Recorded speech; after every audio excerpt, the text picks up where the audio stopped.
आपको अपनी जिंदगी में जब कभी भी छोटी से छोटी या बड़ी से बड़ी कोई भी परेशानी आ जाए तो भगवत गीता के ये 30 उपदेश उस वक्त पे आपको बहुत काम आएंगे। ये पवित्र विचार आपके लिए समझना और उसे अपने जीवन में अनुकरण करना बहुत ही आवश्यक है। और ये 30 उपदेश 30वें से शुरू होकर पहले उपदेश पे समाप्त होगी, इसलिए वीडियो को आखिर तक पूरा ध्यान से सुने ताकि आपके भी जीवन में कल्याण हो सके। गीता का 30वां उपदेश है अश्वमेव भुक्तव्यम कृतम कर्म शुभाशुभम। इसका मतलब है कि आपने कोई भी कर्म किया हो उसका फल आपको जरूर भोगना पड़ेगा। अगर आपने अच्छे कर्म किए हैं तो वो जाने अनजाने में किसी मुश्किल वक्त पे आपको वो अच्छे कर्म उस मुश्किल वक्त से बचा ही लेंगे। अगर आपने गलत कर्म किए हैं, पाप किया है, तो उसकी सजा भी आपको जरूर मिलेगी। तो इंसान कितना ही छुप कर कर्म करे, चाहे वो कितना ही चालाकी से कर्म करे, लेकिन कहते हैं ना, उस परमात्मा के ईश्वर के चारों तरफ कैमरे लगे हुए हैं। हमारे एक एक कर्म पर वो प्रकृति, वो परमात्मा अपनी दृष्टि बनाए रखते हैं। हमारे एक एक कदम का हिसाब होता है। इसे हम एक कहानी से समझाते हैं। एक गांव में 2 मित्र रहते थे। उन दोनों ने विचार किया, इस गांव में हम धन नहीं कमा पा रहे हैं। वो दोनों धन कमाने के लिए शहर चले गए। कुछ वर्ष वहां रहकर उन्होंने काफी धन कमाया। फिर सोचा कि अब हम अपने घर वापस चलते हैं, और हमने अच्छा खासा धन कमा लिया है। उस समय पे यातायात की इतनी सुविधाएं नहीं होती थीं। वो अपने बैलों पर ही यात्रा कर रहे थे। चलते चलते मार्ग में रात हो गए तो उन्होंने विचार किया कि आज रात हम यहीं विश्राम करते हैं। एक मित्र ने कहा कि मैं यहां पर रहकर धन की रक्षा करता हूं, तुम बाजार जाकर भोजन की व्यवस्था कर लो। जब वो मित्र बाजार गया तो उसके मन में पाप आ गया। उसने सोचा कि इतना पैसा हमने कमा लिया है, अगर मैं इसको यही जंगल में मार दूं तो सारा पैसा मेरा हो जाएगा, नहीं तो मुझे इसका आधा धन इसको देना पड़ेगा। मन में ये खोट आने पर उसने अपने मित्र के खाने में जहर मिला दिया, और जब वो खाना लेकर के अपने मित्र के पास गया, उसका मित्र वो जहर वाला खाना खाकर वहीं पर उसकी मृत्यु हो गई। वो व्यक्ति सारा धन लेकर के अपने घर वापस आ गया। फिर उसके घर में पुत्र ने जन्म लिया। जब उसका बेटा पैदा हुआ तो वो बहुत ही बीमार रहता था। उसने अपने जीवन में जो कुछ भी धन कमाया था उसका वो सारा धन अपने बेटे के इलाज में ही खत्म हो गया। बेटा बड़ा होता गया और इसका धन नष्ट होता गया। जब उसका बेटा थोड़ा और बड़ा हो गया तो उसके पिता ने पूछा कि बेटा, तू इतना बीमार क्यों रहता है? तू ठीक क्यों नहीं होता? मैंने अपनी जिंदगी का सब कुछ तुझ पर लगा दिया है, फिर भी तेरी तबीयत ठीक नहीं रहती। तो उसके बेटे ने बोला, कौन सा बेटा और कौन सा पिता? मैं तो तेरा वही मित्र हूं जिसको तूने जंगल में जहर देकर मार दिया था। मैंने अपना वही हिसाब पूरा करने के लिए तेरे पुत्र के रूप में तेरे ही घर में आया हूं। अब मेरा तेरा हिसाब बराबर। अब मेरा जीवन यहीं समाप्त होता है। तो गीता का उपदेश हमें यही सिखाता है, कोई अपने आप को कितना भी चालबाज समझता हो, होशियार समझता हो, लेकिन अगर उसने गलत कर्म किया है, चाहे आज नहीं तो कल उसे उसका फल भोगना ही पड़ता है। कोई भी व्यक्ति अपने किए हुए कर्म से बिना उसको भोगे कभी छूट नहीं सकता। गीता का 29वां उपदेश है कि आपके सारे दुखों का कारण किसी को अपना मानना है। आप कभी गौर करना, आपकी जिंदगी के सारे दुख, सारी तकलीफें, सारी चिंताएं वहीं से आते हैं जहां आपका अपमान होता है कि ये मेरा है, ये मेरा अपना है। यहीं से आपकी जिंदगी में दुख का आना शुरू हो जाता है। इसे एक छोटी सी कहानी से समझते हैं। एक व्यक्ति के पास एक बहुत बड़ा महल था। उसने जिंदगी भर की सारी संपत्ति लगाकर उस महल को बनाया था। आसपास के शहरों के कई लोग उसके महल को देखने आते थे। कई बड़े बड़े सेठ उसके महल को खरीदने की कोशिश करते थे। इसलिए वो महल उसका अहंकार हो गया, उसके जीने की वजह था। उसका उस महल से बहुत लगाव था। एक दिन उसके महल में आग लग गई और वो कहीं बाजार गया हुआ था। जब वो घर लौट कर आया तो उसने देखा कि उसका महल तो आग में जल रहा है। अपने घर को आग में जलता हुआ देखकर उसे इतना दुख हुआ। उसने कहा, अगर ये महल नहीं रहेगा तो मैं भी जिंदा नहीं रहूंगा। अगर मेरा महल ही जलकर राख हो जाएगा तो मैं जी कर क्या करूंगा। वो भी उसी आग में छलांग लगाने की कोशिश करने लगा तो किसी दूसरे व्यक्ति ने उसे रोक लिया और कहा कि भाई, ये जो तुम्हारा महल है, इस महल को तुम्हारे कल बेटे ने किसी और को बेच आया है। जब उसे पता चला कि ये महल अब मेरा नहीं किसी और का हो चुका है तो उसकी सारी चिंता खत्म हो गई। जैसे और लोग उस जलते हुए महल को देखकर तमाशा देख रहे थे, वैसे ये भी खड़ा हो गया। इतने ही देर में उसका बेटा आया। वो अपने बेटे को देखकर बहुत खुश हुआ। उसे आशीर्वाद देने लगा कि तेरे जैसा बेटा तो बहुत भाग्य वाले माता पिता को मिलता है। तुमने तो मेरी जिंदगी बचा ही ली। आज इस घर में आग लग रही थी और तूने कल ही इसका सौदा कर दिया। वो अपने पिताजी से कहने लगा कि पिताजी, इस महल के सौदे के लिए बात तो करने गया था, पर सौदा कभी पक्का हुआ ही नहीं है। जब उसके पिता ने यह सुना कि अभी इस महल का सौदा हुआ ही नहीं है तो वो दोबारा से फूट फूट कर रोने लगा और अपनी छाती पीटने लगा। महल वही है, इंसान वही है, लेकिन जब महल मेरा है तब वो दुख भी देता है, खुशी भी देता है। लेकिन जब वो मेरा नहीं है, उससे मेरा कोई रिश्ता नहीं है, तो सारे दुख खत्म हो जाते हैं। ऐसे ही जिंदगी में जब किसी जगह, किसी इंसान को, किसी रिश्ते को, किसी काम को हम अपना मान लेते हैं, मेरा मान लेते हैं, वो वहीं से सारे दुखों की शुरुआत होती है, वहीं से हर तकलीफ की शुरुआत होती है। तो श्रीमद् भगवद गीता का ये 29वां उपदेश यही कहता है कि आप जैसे ही किसी को अपनी जिंदगी जीने की वजह मान लेते हो, इसके बिना तो मैं जी ही नहीं सकता, तो फिर वो चीज, वो इंसान, वो काम आपको बहुत दुख देता है। दोस्तों, इससे पहले कि हम 28वें उपदेश पर जाए, आपसे विनती है कि अगर आप इस वीडियो से कुछ भी सीख रहे हैं तो इस वीडियो को एक लाइक कर दीजिए और इस चैनल को सब्सक्राइब कर लीजिए। तो फिर चलिए आगे बढ़ते हैं। गीता का 28वां उपदेश है कि आज मैं जियो। हल्की चिंता करना छोड़ दो। जो भी व्यक्ति अपनी बीते हुए कल या अपने आने वाले कल में खोया हुआ रहता है, वो जिंदगी में कभी खुश नहीं रह सकता। आपको जिंदगी में खुशी सिर्फ और सिर्फ तब मिल सकती है जब आप वर्तमान में जी सके, आज के आनंद को जी सके। बीते हुए कल और आने वाले कल का कोई वास्तविक अस्तित्व नहीं होता। वो सिर्फ आपकी बुद्धि और आपके विचारों में होता है। उसे सिर्फ आप अपने मन के अंदर और बुद्धि के अंदर जीते हैं। उसकी कोई वास्तविकता इतनी नहीं होती। उसे सिर्फ आप अपने मन के अंदर और बुद्धि के अंदर जीते हैं। लेकिन जिससे आप वास्तविकता में जीते हैं, वो आपका आज होता है, वो आपका चल रहा पल होता है।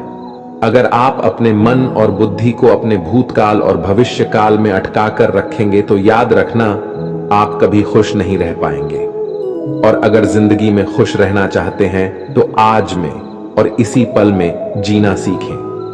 गीता का 27वां उपदेश है कि जो आपके साथ अधर्म करे, पाप करे, गलत करे, उसे दंड जरूर देना चाहिए। अगर आप उसे सहते हैं तो वो आपके साथ और गलत करता रहेगा। अगर आप उसे सहते हैं तो उसके पाप में आप भी भागीदार हो जाएंगे। अर्जुन श्री कृष्ण से कहने लगे कि जिनसे मैं युद्ध करने जा रहा हूं, ये सब मेरे भाई हैं, मेरे गुरुजन हैं। मैं इनके सामने कैसे हथियार उठाऊं, इनको कैसे मारूं? तो भगवान श्री कृष्ण ने अर्जुन से कहा कि जिन्हें तुम अपना मानते हो वो सभी अधर्मी हैं, वो पाप के पक्ष में खड़े हैं। और अगर तुम इनका वध नहीं करोगे, युद्ध नहीं करोगे, तो समाज में और भी पाप बढ़ जाएंगे। क्योंकि जब कोई ऐसे पापियों को नहीं रोकता है तो ये और भी ज्यादा पाप करते हैं। ऐसे ही जब आपके साथ कोई गलत करता है, आपको चोट पहुंचाता है, दुख पहुंचाता है, और वही आप चुपचाप रहते हो, तो उससे सामने वाले का मनोबल बढ़ जाता है। वो आपको कमजोर समझने लगता है और आपके साथ गलत करने का वो अपना हक समझने लगता है। लेकिन जब आप उसके गलत व्यवहार को, उसके अधर्म को रोक लेते हैं, उसका विरोध करते हैं, तब वो अपनी सीमा में रहना सीख जाता है। और यही कलयुग है। अगर इस जमाने में आपको खुश रहना है तो आपको अपनी रक्षा खुद ही करनी होगी। कोई आपके साथ गलत करे तो उसको कभी नहीं सहना रहना चाहिए, बल्कि उसका सामना करना चाहिए। गीता का 26वां उपदेश है कि किसी से भी हद से ज्यादा मोह कभी नहीं करना चाहिए। जिससे भी आप सबसे ज्यादा मोह लगाओगे, देखना वो आपको अवश्य रुलाएगा। मोह की वजह से ही आप किसी के पीछे मरते रहते हैं। मोह की वजह से ही आपको कई बार अपमान भी सहना पड़ता है, और कई लोगों को मोह की वजह से ही अपना अपमान दिखता भी नहीं है कि सामने वाला मेरी इज्जत तक नहीं कर रहा और मैं इसके पीछे मरा जा रहा हूं। वो आपकी आंखों पे ऐसी पट्टी लगा देता है कि आपको सच और झूठ दिखाई ही नहीं देता। आपको किसी इंसान का चेहरा दिखाई नहीं देता। आप जो देखते हैं, जो सुनते हैं, उसी पर यकीन करने लगते हैं। फिर चाहे आपको कितना ही दर्द मिल रहा हो, अगर आप किसी इंसान को ठीक से समझना चाहते हैं, उसकी सच्चाइयों को जानना चाहते हैं, तो उसके लिए बहुत जरूरी है कि आप उसके मोह से जल्द बाहर आ जाएं। आपका मोह आपको दुख देता है। जिस दिन मोह खत्म, उस दिन आपको किसी भी रिश्ते से कोई दुख नहीं मिल सकता, क्योंकि आपको फिर कोई फर्क ही नहीं पड़ेगा। गीता का 25वां उपदेश यह है कि आप वो मत करो जो सभी करते हैं, बल्कि वो करो जो आपके लिए सही है। स्वधर्मम निधनम श्रेय भारत धर्मो भयावह। श्री कृष्ण ने अर्जुन से कहा कि एक जो तेरा कर्तव्य है, जो तेरे लिए सही है, जो तुझे करना चाहिए वो कर तू। कभी भी वो काम मत कर जो दुनिया कर रही है। क्योंकि अर्जुन श्री कृष्ण से कहने लगा कि ऐसे भयंकर युद्ध में पढ़ने से अच्छा है कि मैं सन्यासी बन जाऊं। तो श्री कृष्ण ने अर्जुन से कहा कि सन्यासी बनना तेरा कर्म नहीं है, तेरा धर्म नहीं है, क्षत्रिय है तू। कर्म और तेरा धर्म यही है कि तू अधर्म का नाश कर, धर्म की रक्षा कर। ऐसे ही हर इंसान का एक अलग कर्तव्य होता है, एक अलग ही मार्ग होता है। तो कभी भी उस मार्ग पर मत जाना जहां सारी भीड़ जा रही हो।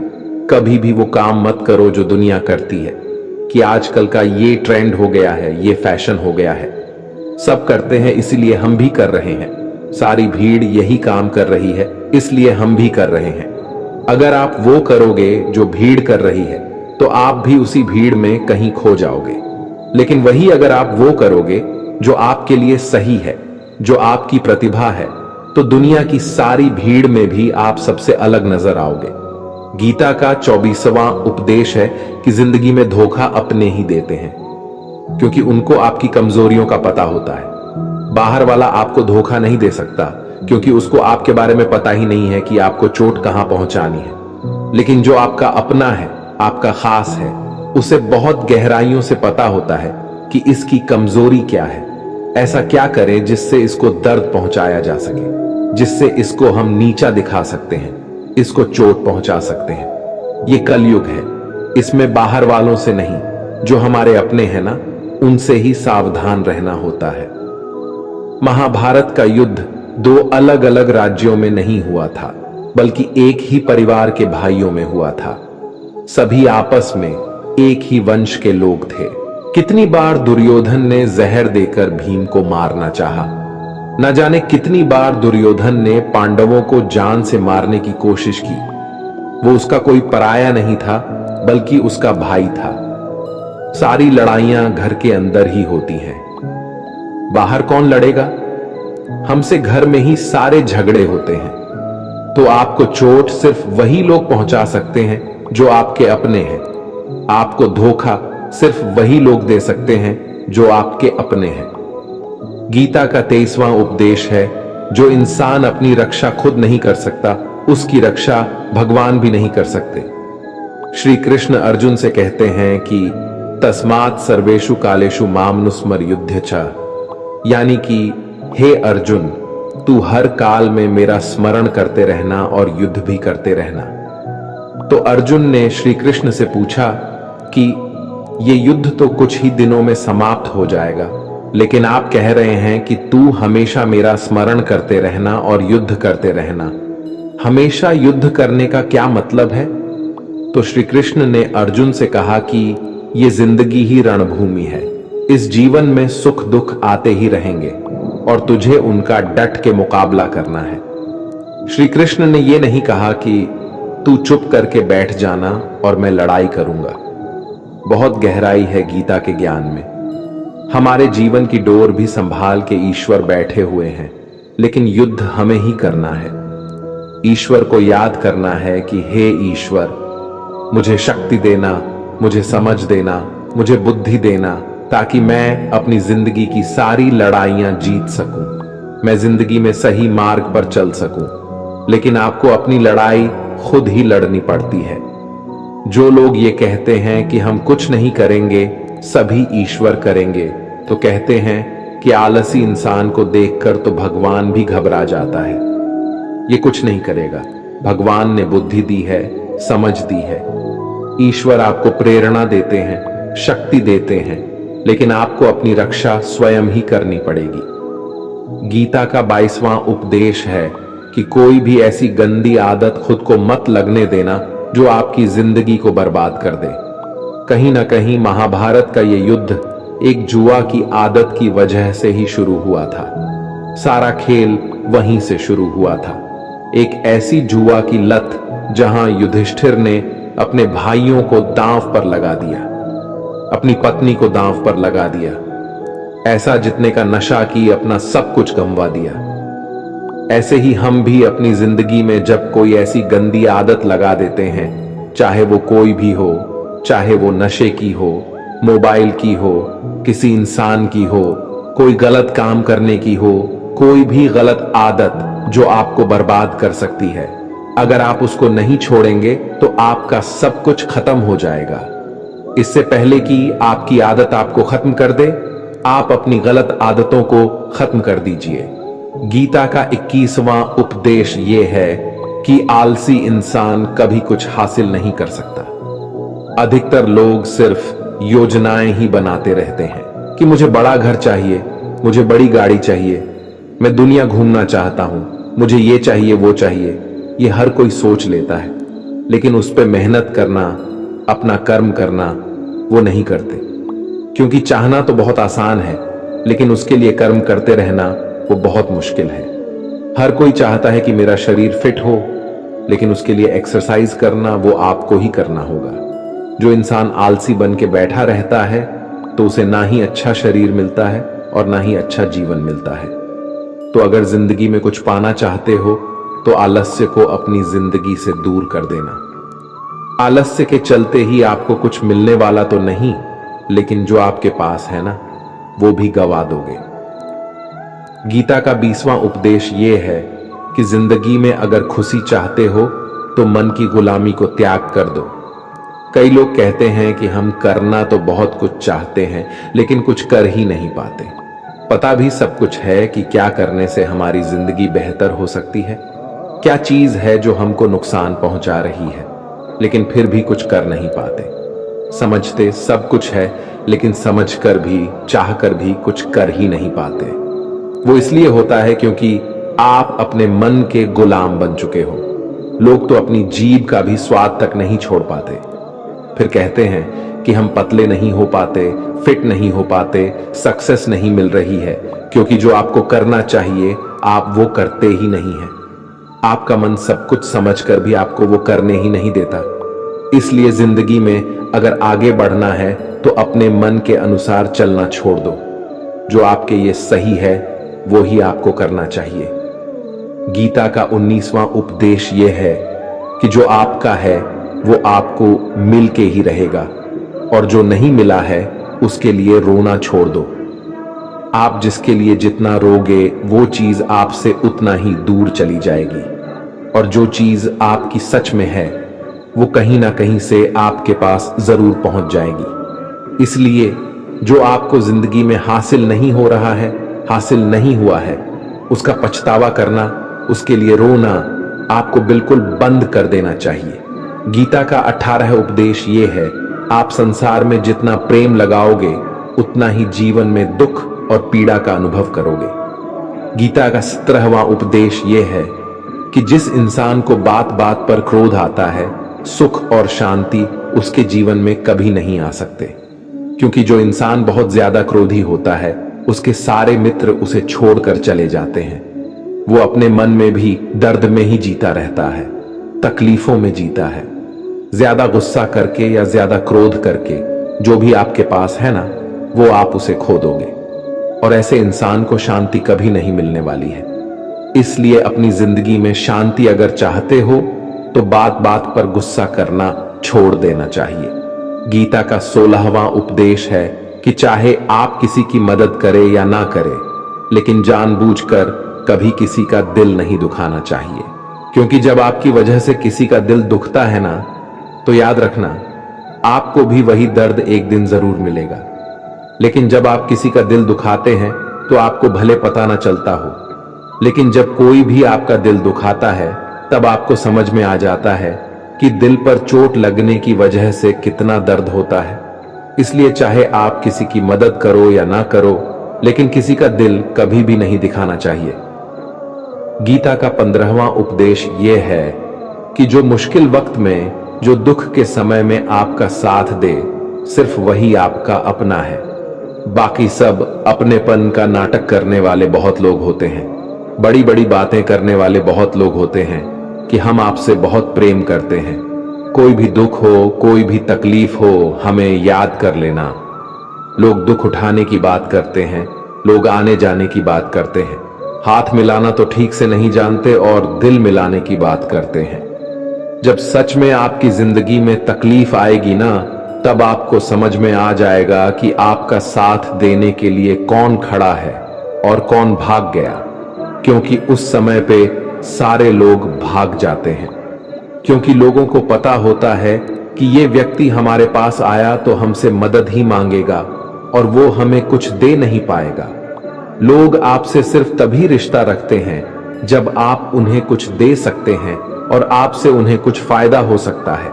लेकिन जब लोगों को ये पता चल जाता है, ये समझ में आ जाता है कि उनको आपसे कोई फायदा नहीं होने वाला, बल्कि उनको तो आपकी मदद करनी पड़ेगी, तो वो आपको दूर से ही देखकर भाग जाते हैं। इसलिए जो आपके मुश्किल वक्त में आपके साथ खड़ा हो, सिर्फ वही आपका अपना होता है। बाकी इस दुनिया में सब पराये होते हैं, क्योंकि सिर्फ अपना अपना कह देने से कोई अपना नहीं हो जाता। गीता का 14वां उपदेश है कि जो भी होता है अच्छे के लिए होता है, और जो हो रहा है वो भी अच्छे के लिए ही हो रहा है, और जो आने वाले भविष्य में होगा वो भी अच्छे के लिए ही होगा। वैसे ये बहुत गहरी बात है।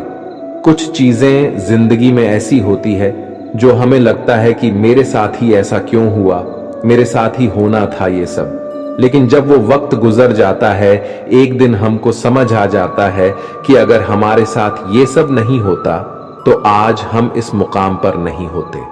अगर मेरे साथ ये सब नहीं होता तो शायद हमारी जिंदगी और भी बर्बाद हो सकती थी। इसलिए अगर हमें ये समझ में आ जाए कि जिंदगी में जो कुछ भी हो रहा है वो सब अच्छे के लिए ही हो रहा है, तो जीवन में हमेशा खुश रहेंगे। गीता का 13वां उपदेश है कि हर काम को समझदारी से करना ही योग होता है। योगः कर्मसु कौशलम। कई लोग काम तो करते हैं लेकिन उन्हें हासिल कुछ नहीं होता। बहुत लोग कहते हैं कि हम तो मेहनत बहुत करते हैं, तब भी जिंदगी में सफलता हासिल नहीं हो रही है। लेकिन सच्चाई ये है कि बहुत कुछ करने से, बहुत मेहनत करने से आपको सफलता नहीं मिलेगी, लेकिन सही तरीके से, सही समझ के साथ काम करने से आपको जिंदगी में सफलता अवश्य मिलेगी। गीता का 12वां उपदेश है कि कभी भी किसी भी चीज की अति नहीं करनी चाहिए। कोई भी चीज हद से ज्यादा नहीं करना चाहिए। किसी से प्रेम भी हद से ज्यादा मत करना, किसी से नफरत भी हद से ज्यादा नहीं करना। हद से ज्यादा मीठा भी खराब हो जाता है, हद से ज्यादा कड़वा भी खराब हो जाता है, हद से ज्यादा आराम भी आपको बीमार कर सकता है, हद से ज्यादा खाना भी आपको बीमार कर देगा, हद से ज्यादा भूखा रहना भी आपको नुकसान ही पहुंचाएगा। और हद से ज्यादा जागना भी आपको बहुत ज्यादा नुकसान पहुंचाएगा। इसलिए जीवन को संतुलन के साथ जीना चाहिए। जैसे ही आप संतुलन को खो देते हैं, वैसे ही आपके जीवन में कोई ना कोई छोटी या बड़ी दुर्घटना हो जाती है। गीता का 11वां उपदेश है कि जिसे आप सबसे ज्यादा महत्व दोगे, वो आपको कभी महत्व नहीं देंगे। आपने कभी गौर किया है कि आपका अपमान कौन लोग करते हैं कि आप जिसे सबसे ज्यादा, हद से ज्यादा महत्व देते हैं। दूसरों की इज्जत करना अच्छी बात है, पर दूसरों की अगर बहुत ज्यादा इज्जत करेंगे, उनकी नजर में आपकी इज्जत खत्म हो जाती है। इसलिए किसी को भी कभी भी अपना सब कुछ नहीं बनाना चाहिए कि तुम ही मेरे सब कुछ हो। जैसे ही आप किसी को अपना सब कुछ बना लेते हैं, तो आप उसके लिए कुछ भी नहीं रह जाते। इसलिए लोगों को इज्जत उतना ही देना चाहिए जितना वो हजम कर सके। हद से ज्यादा इज्जत देना आपकी ही बेइज्जती करवा सकता है। गीता का 10वां उपदेश है जिसके साथ सत्य और ईश्वर की शक्ति है। चाहे सारी दुनिया उसके खिलाफ ही क्यों ना हो जाए, लेकिन अंत में जीत उसी की होती है। श्रीमद् भगवद गीता में कुल 700 श्लोक है और 18 अध्याय हैं। गीता का आखिरी श्लोक है, यत्र योगेश्वरः कृष्णो यत्र पार्थो धनुर्धरः तत्र शरीरः विजय और भूति विधवाणी फिर मतिर्मम।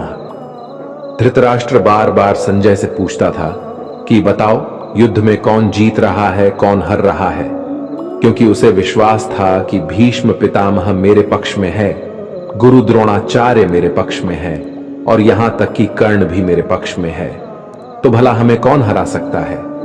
लेकिन संजय ने धृतराष्ट्र को कहा कि जहां ईश्वर है वहीं पर सकते हैं और हमेशा वही जीत होती है।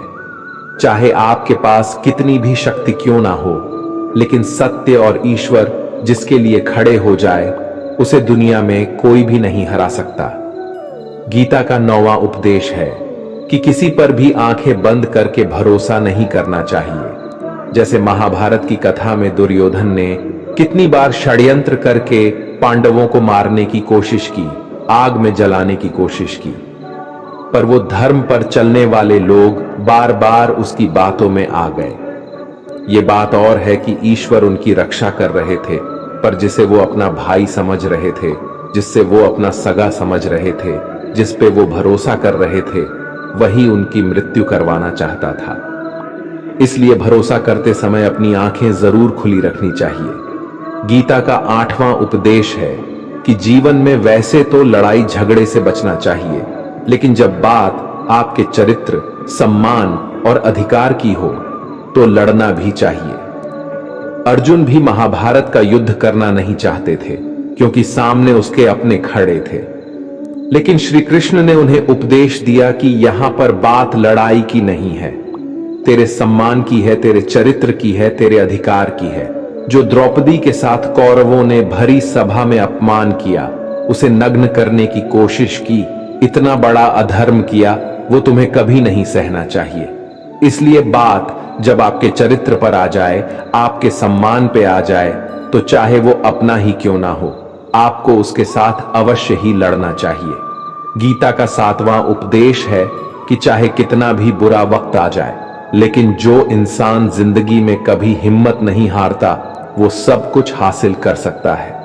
जब पांडव लोग जुए में सब कुछ हार गए, उनको 12 साल के लिए वनवास मिला और 1 साल के लिए अज्ञातवास। वो भिक्षा मांग के अपनी जिंदगी को पालते थे, भयानक जानवरों के बीच जंगलों में भटकते रहते थे। लेकिन इतना मुश्किल वक्त झेलने के बाद भी आखिर में विजय उन्हीं की हुई, क्योंकि उन्होंने अपने अंदर कभी हिम्मत नहीं खोई। ऐसे ही आपकी जिंदगी में कितना ही मुश्किल वक्त क्यों ना आ जाए, लेकिन आपके अंदर अगर हिम्मत है तो जीत आपकी अवश्य होगी। गीता का 6ठा उपदेश है कि जो किसी और का है, उस पर कभी अधिकार अपना नहीं जमाना चाहिए, कभी कब्जा नहीं करना चाहिए। जब शकुनी ने षड्यंत्र करके पांडवों को हस्तिनापुर से अलग करवा दिया, एक राज्य दे दिया जहां की भूमि भी बंजर थी, जहां और कुछ नहीं हो सकता था, लेकिन पांडवों ने उस शहर को इतना सुंदर बना दिया, इतना वैभवशाली बना दिया कि हस्तिनापुर भी उसके आगे फीका लगने लगा। और उसके वैभव को और सुख को देखकर दुर्योधन अंदर ही अंदर जलता था, और इसलिए उसने कई षड्यंत्र करके उनका वो खांडव प्रस्थ भी उनसे छीन लिया। जो चीज उनकी नहीं थी उस पर भी कब्जा किया। तो उसका आखिर में परिणाम यही हुआ कि जो चीज उनके पास थी वो भी उसके पास नहीं रही, उसे गंवाना पड़ गया। इसीलिए जो आपका नहीं है कभी उस पर अधिकार नहीं जमाना चाहिए। गीता का 5वां उपदेश है कि वो इंसान जिंदगी में सफल माना जाएगा जो अंदर से हमेशा खुश रहता है। बाहर से तो सभी खुश दिखाई देते हैं, लेकिन अंदर से इंसान अशांति से भरा रहता है। बहुत पैसा कमा लिया, कामयाबी हासिल कर ली, लेकिन वो कामयाबी असली नहीं। असली कामयाबी तब मानी जाएगी जब आपका मन खुश रहता हो। गीता का 4था उद्देश्य यह है कि आप जैसा अन्न खाओगे वैसा ही आपका मन और आपकी बुद्धि होगी। अब वैसा ही कर्म करोगे और वैसा ही आचरण करोगे।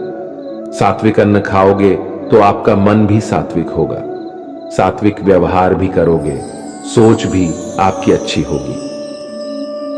श्री कृष्ण ने भागवत गीता में सात्विक, राजसी और तामसी इन तीनों आहारों का विस्तार से वर्णन किया है कि क्या खाना चाहिए, क्या नहीं खाना चाहिए।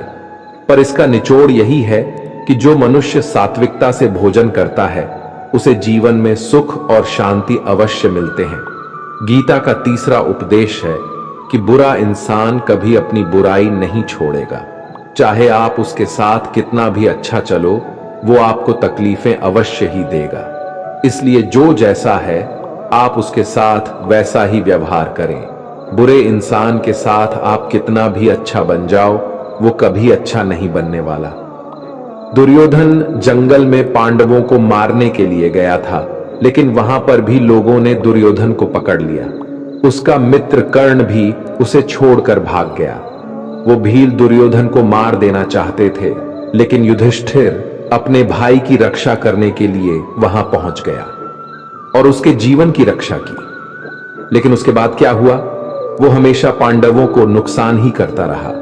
इसलिए अगर कोई इंसान बुरा है उसके साथ आप ज्यादा अच्छा बनने की कोशिश ना करो। जो जैसा है उसके साथ वैसा ही व्यवहार करो। गीता का 2रा उपदेश है कि मृत्यु से डरना व्यर्थ है। हर व्यक्ति के मन में मृत्यु का भय होता है। इस संसार का जब से निर्माण हुआ है तब से जन्म मृत्यु का चक्र चला आ रहा है। यह प्रकृति का नियम है। इस सत्य को स्वीकार करके भय मुक्त होकर आज में जीना चाहिए। किसी को भी आने वाले पल के बारे में कुछ नहीं पता होता, लेकिन इस संशय में भयभीत रहने से जीवन नहीं दिया जा सकता। गीता का पहला उपदेश है कि जो इंसान अपने कर्मों को समय पर खत्म नहीं करता, समय की कद्र नहीं करता, उसकी जिंदगी का सारा समय व्यर्थ ही समाप्त हो जाता है, क्योंकि समय ही आपका जीवन है। अगर आप अपने समय को व्यर्थ में नष्ट करते रहेंगे और उसे गवाह देंगे तो आपको जीवन में कुछ भी हासिल नहीं होगा। अगर कुछ जिंदगी में पाना चाहते हैं तो समय की कदर अवश्य करना सीखो। जो भी व्यक्ति गीता के इन 30 उपदेशों को रोज सुनेगा, समझेगा, तो जिंदगी की कितनी भी मुश्किल से मुश्किल घड़ी क्यों ना आ जाए, उसे ऐसे मुश्किल वक्त में भी रास्ता अवश्य मिलेगा।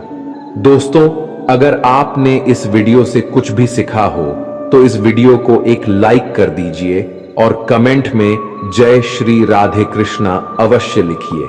और इस चैनल पर नए हैं तो चैनल को सब्सक्राइब करके नोटिफिकेशन बेल आइकॉन को ऑल पर सेलेक्ट कर लीजिए। धन्यवाद। जय श्री कृष्णा।